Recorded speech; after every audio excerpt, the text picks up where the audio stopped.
today. This particular character is called Taqwa Allah. It's the very raw material of our deen. It's the nuts and bolts of our deen. It keeps our deen in its proper form. Unwatered down, unaltered, unchanged, the way it was received from Kabir and Kabir and Kabir, from great one on great one to great one. This particular adab, Taqwa Allah, this is what our entire deen is based upon. It keeps us in line.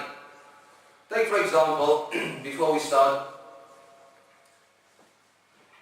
it's similar to that of a CCTV camera.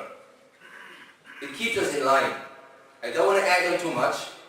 If you take yourself driving down the road and there's a speed camera ahead and it tells you to stick to 30 miles per hour, and you know if you're going to exceed, you're going to be caught and you're going to be in great danger. You're going to lose points. Similar, does this Taqwa Allah, the same role does the Taqwa Allah within one's heart play when we tread the path of life. Okay? Rasul sallallahu alayhi wa sallam in a beautiful hadith, and I want to start off with this beautiful hadith that Sayyidina Imam al-Nawawi chose to be one of his 40 hadith, the 40 hadith of life. He relates that Sayyidina Abu Dhar, great Sahabi, and Sayyidina Mu'adh ibn Jabal radiyallahu ta'ala anhuma, these two Sahabis, they relate this beautiful hadith from Rasul sallallahu alayhi wa sallam, and it is as follows. Rasul sallallahu alayhi wa sallam said, excuse me, Ittaqullaha haythuma kunt.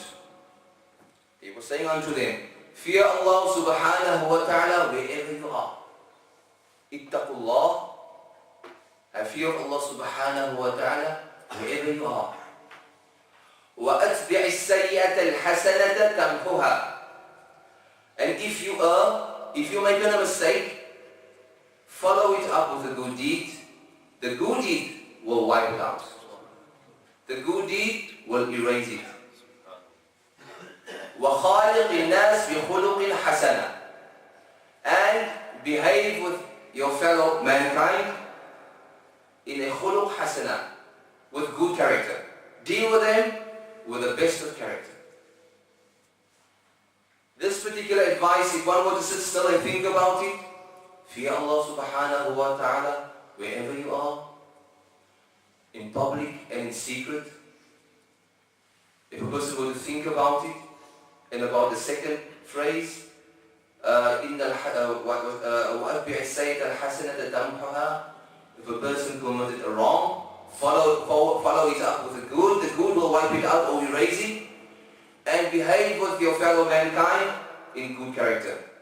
If a person were to think about this is what our deen is all about. And this is one of the great mu'jizat of Rasul sallallahu alayhi wa sallam, to give us admonition in small, tiny portions, small words.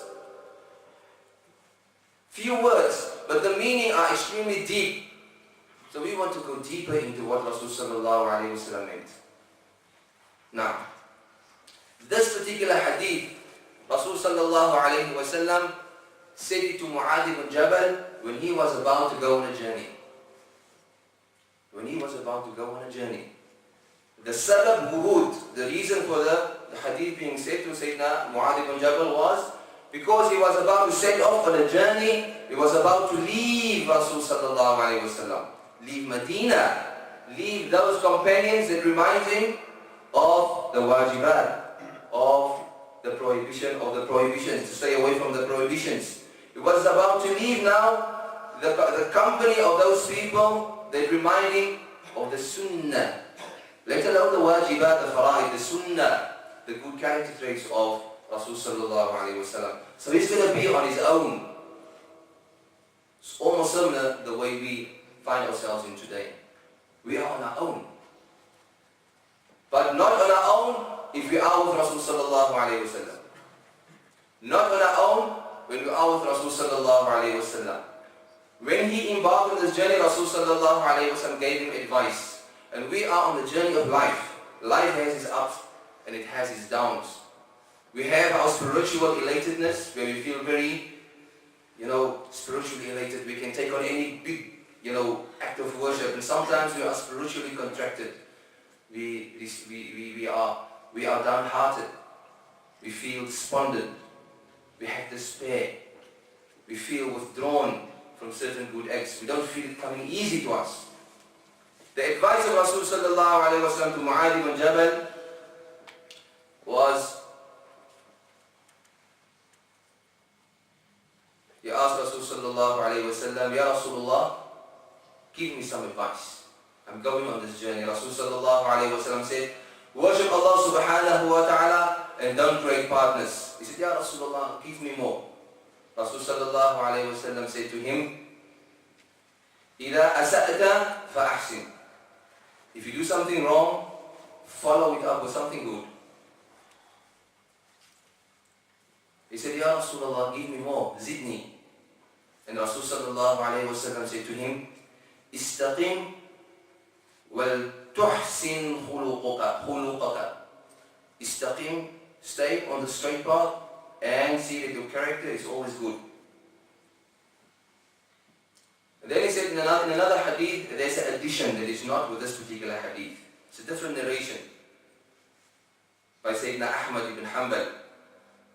Abu Dhar said to Rasul sallallahu alayhi wa sallam, oh Sini, give me some advice on this journey so I can take it with me on this journey. And Rasul sallallahu alayhi wa sallam said to him, Usika bi taqwallah.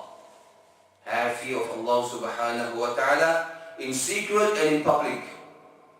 And this particular taqwa encompasses all of the previous.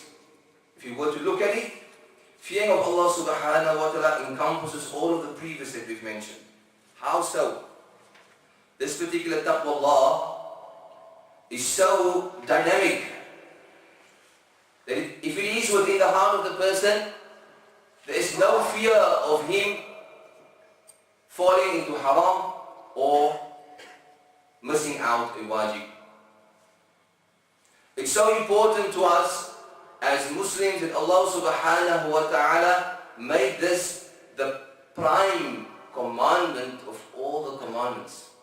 Something that Allah subhanahu wa ta'ala commanded the previous nations with and He commanded us with. Allah subhanahu wa ta'ala says in the Quran, وَلَقَدْ وَصَّيْنَا الَّذِينَ أُوتُوا الْكِتَابَ مِنْ قَبْلِكُمْ. I commanded those who had received the book, the Yahud and the Christians, before you with this. وَإِيَّاكُمْ, and I command you with this as well. أَلِتَّقُوا, to fear Allah subhanahu wa ta'ala. To have taqwa within you. This taqwa gives rise to the character within a Muslim, which is to observe Allah subhanahu wa ta'ala's huquq, Allah subhanahu wa ta'ala's rights and the rights of humankind. This is what taqwa does. So what is taqwa? What is the definition of taqwa? People normally translate as fear of Allah subhanahu wa ta'ala. We fear Allah subhanahu wa ta'ala. Have taqwa.